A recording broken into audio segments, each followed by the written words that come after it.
दहशत गर्दी की नई लहर, फितना अल खवारिज के इस्लामाबाद और वाना पर वार। G11 कचहरी के बाहर खुदकुश धमाका, 12 अफराद शहीद, 36 से जायद जख्मी, मुतादिद की हालत तशवीशनाक। धमाके के बायस गाड़ी में आग लग गई। इत्तला मिलते ही पुलिस और कानून नाफिज करने वाले इदारों को इलाके का घेराव। धमाके के वक्त मुकदमात की पैरवी के लिए आए लोगों की आमदोरफ्त जारी थी। राहगीर, वकला और साइलिन जद में आए। धमाके में 7 पुलिस एहलकार जख्मी, अस्पताल में जख्मियों की तिबी इमदाद। पुलिस के मुताबिक धमाका खुदकुश था। जावकुआ से मुबजना खुदकुश हमलावर का सर भी मिल गया। कचहरी धमाके के बाद पिम्स अस्पताल में इमरजेंसी नाफिज। कानून नाफिज करने वाले इदारों ने जावकुआ को सील कर दिया। जराये का कहना है कि कचहरी के बाहर धमाके में भारतीय स्पॉन्सर्ड अफगान तालिबान की प्रॉक्सी फितना अल खवारिज मुलव्विस है।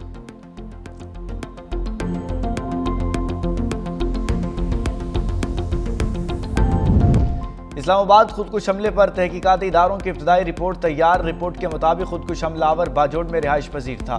खुदकुश हमलावर जुमे के रोज इस्लामाबाद पहुंचा। पीर वधाई से मोटरसाइकिल पर G11 कचहरी आया। हमलावर की मोटरसाइकिल का नंबर भी ट्रेस किया गया।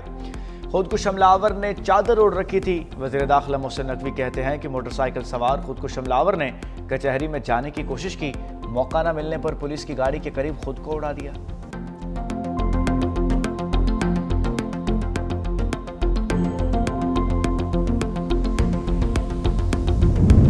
जनूबी वज़ीरिस्तान के कैडेट कॉलेज वाना पर खवारिज का बुज़दिलाना हमला। भारतीय प्रॉक्सीज, फितना अल खवारिज और फितना अल हिंदुस्तान के दहशतगर्द शामिल। कॉलेज की बिल्डिंग में फैसला कुन ऑपरेशन में तमाम खवारिज जहन्नुम वासिल। सिक्योरिटी ज़राए के मुताबिक तमाम तलबा और असातिज़ा को बहिफाज़त रेस्क्यू कर लिया गया। तमाम तलबा और असातिज़ा के हौसले बुलंद हैं। 10 नवंबर को अफगान खवारिज ने मरकजी गेट पर बारूद से भरी गाड़ी टकराई। खुदकुश हमले की CCTV फुटेज मंजर-ए-आम पर आ गई। वाज़े देखा जा सकता है कि कैसे कॉलेज के गेट पर खुदकुश धमाका किया गया। सिक्योरिटी ज़राए के मुताबिक धमाके से कॉलेज का मरकजी दरवाज़ा मुकम्मल तौर पर मुनहदिम हो गया, जबकि करीबी इमारतों को भी नुकसान पहुंचा। पाक फौज के जवानों ने बहादुरी से कार्रवाई करते हुए 2 खवारिज को मौके पर ही अंजाम तक पहुंचा दिया।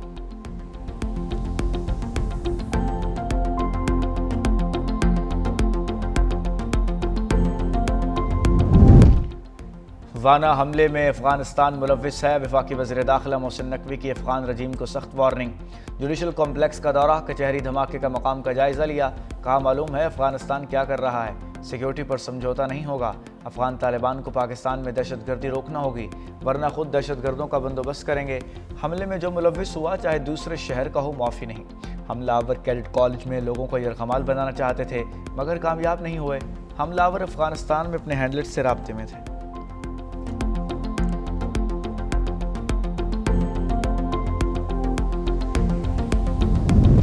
और पंजाब के मुख्तलिफ शहरों में स्मोक का सिलसिला जारी। 264 एयर क्वालिटी इंडेक्स के साथ लाहौर दुनिया के आलूदा तरीन शहरों की फहरिस्त में आज दूसरे नंबर पर है। इस्लामाबाद में दर्जा हरारत 6 डिग्री सेंटीग्रेड रिकॉर्ड। महकमा मौसमियात के मैदानी इलाकों में स्मोक का सिलसिला बरकरार रहने और पहाड़ी इलाकों में सर्दी बढ़ने की पेशगोई। इस्लामाबाद में एक जगह पर ब्लास्ट हुआ है। ये एक बुज़दिलाना हरकत है, इसकी हम शदीद अल्फाज में मज़म्मत करते हैं। और इस तरह जो है कल हमारे वाना में भी एक कैडेट कॉलेज पर अटैक हुआ था, उसकी भी हम मज़म्मत करते हैं। और इन चीज़ों से जो है हम डरने वाले नहीं है। इंशाल्लाह पूरे पाकिस्तान में और खुसूसी तौर पर खैबर पख्तूनख्वा में अमन लेकर आएंगे इंशाल्लाह। वज़ीर आला खैबर पख्तूनख्वा सोहेल आफरीदी की इस्लामाबाद और वाना में दहशतगर्द हमलों की मज़म्मत। कहा मासूम तलबा और शहरियों को निशाना बनाना इंतहाई बुज़दिलाना और अफसोसनाक इक़दाम है। ऐसे हमले हमारे हौसले पस्त नहीं कर सकते। सूबे से दहशतगर्दी के मुकम्मल खात्मे और क़याम अमन के लिए पुरअज़म है। खैबर पख्तूनख्वा में तमाम सियासी, मजहबी और कबायली अमायदीन पर मुश्तमिल अमन जरगा मुनक़्क़िद किया जा रहा है।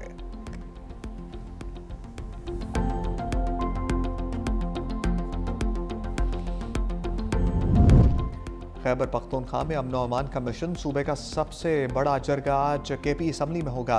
अमन जरगा 10:30 बजे शुरू होगा। तमाम इंतजाम मुकम्मल कर लिए गए। गवर्नर खैबर पख्तूनख्वा फैसल करीम कुंडी और वज़ीर आला सोहेल आफरीदी शिरकत करेंगे। शिरकत के लिए सूबाई हुकूमत की जानिब से तमाम सियासी पार्टियों को दावत। जमीयत उलमा इस्लाम, अवामी नेशनल पार्टी, जमात इस्लामी, मुस्लिम लीग नून, पीपल्स पार्टी की सूबाई क़यादत शिरकत करेगी। सूबे में अमन अमान के हवाले से गौर व खौज किया जाएगा।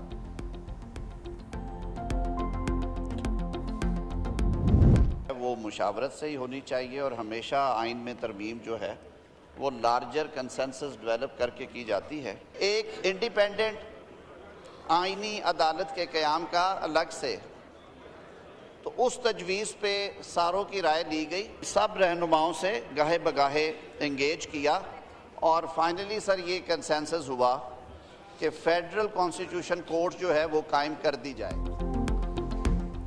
27वीं तरमीम कौमी असम्बली में भी पेश, मंजूरी आज ली जाएगी। इजलास दिन 11 बजे होगा। कौमी असम्बली सेक्रेटेरिएट ने 11 नुकाती एजेंडा जारी कर दिया। तरमीम की मंजूरी के लिए 224 वोट दरकार। हुक्मरान इत्तेहाद के पास 237 की अक्सरियत मौजूद। आज़म नज़ीर ताड़र ने असम्बली में इज़हार ख्याल करते हुए कहा, आईनी तरमीम इत्तफाक़ राय से की जाती है। मीसाक़ जमहूरियत में आईनी अदालत के क़याम का बुनियादी नुक्ता शामिल था। मुश्तरका कमेटी में अपोजिशन को बैठना चाहिए था। दुनिया भर में आईनी मामलात की समाअत आईनी बेंच करता है। दुनिया के दीगर ममालिक में जजेस की तकर्री जुडिशल कमीशन के जरिए की जाती है। आज़म नज़ीर ताड़र की तकरीर के दौरान अपोजिशन का शोर शराबा, हुकूमत के खिलाफ नारेबाजी। अपने आप को इम्यूनिटी देने जा रहे हैं, हम कानून से बालातर हैं कि हमारा एहतसाब नहीं होगा। दुनिया के किस सदर के पास इम्यूनिटी होती है? कानून के सामने जवाबदेह होना ही जमहूरियत है। दुनिया की तारीख में पहली मर्तबा एक न्यूक्लियर स्टेट के सरबरा बाकू में बैठ के अप्रूवल करा रहा है।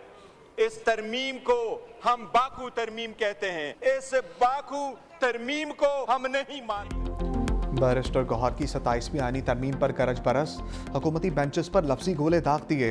सवाल किया कि दुनिया के किस मुल्क में सदर के पास इस्तिस्ना है?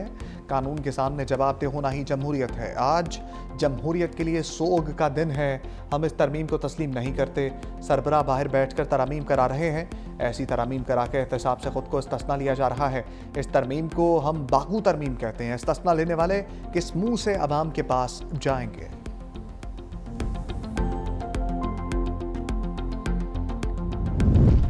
शाजिया मलिका 27वीं तरमीम को बाकू तरमीम कहने पर जवाबी एक्शन। कहा, आपने बाकू तरमीम की बात की। बाकू हमारा दोस्त मुल्क है। इस्तिस्ना दीगर ममालिक में भी सदूर को हासिल है। आपने चाइना के साथ ताल्लुकात ख़राब किए, वफूद के साथ दूसरे ममालिक जाते हैं लेकिन कमेटीज़ में नहीं आते।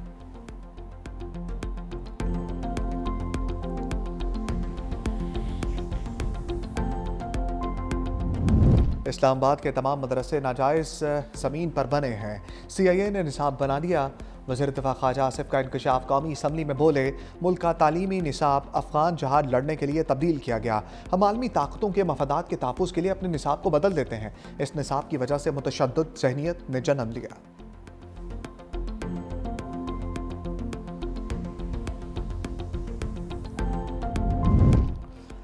सेनेट इजलास की तारीख में तब्दीली। ईवान बाला का इजलास कल के बजाय आज होगा। चेयरमैन सेनेट ने इजलास 13 नवंबर तक मुलतवी किया था।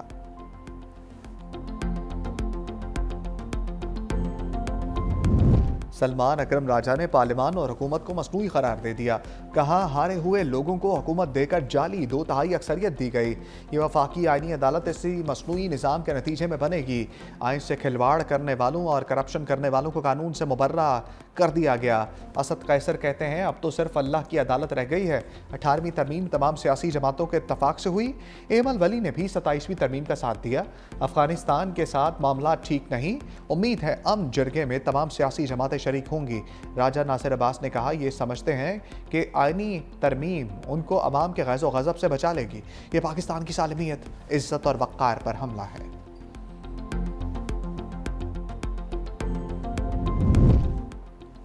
जस्टिस अतर मेलुल्ला ने अदलिया के किरदार पर सख्त सवालात उठा दिए। सुप्रीम कोर्ट के सीनियर जज का चीफ जस्टिस पाकिस्तान को खत लिखा। सुप्रीम कोर्ट अक्सर ताकतवर के साथ खड़ी रही, अवाम के साथ नहीं। जुल्फ़िकार अली भुट्टो की अदालती फांसी अदलिया का नाकाबिले माफ़ी जुर्म था। बेनज़ीर भुट्टो, नवाज शरीफ और मरियम नवाज के खिलाफ कार्रवाइयाँ भी इसी सिलसिले की कड़ियाँ हैं। खत में कहा गया, इस्लामाबाद हाई कोर्ट को अवामी एतमाद हासिल करने पर निशाना बनाया गया और बहादुर जजेस के एतराफ़ात सुप्रीम कोर्ट के ज़मीन पर बोझ बन चुके हैं।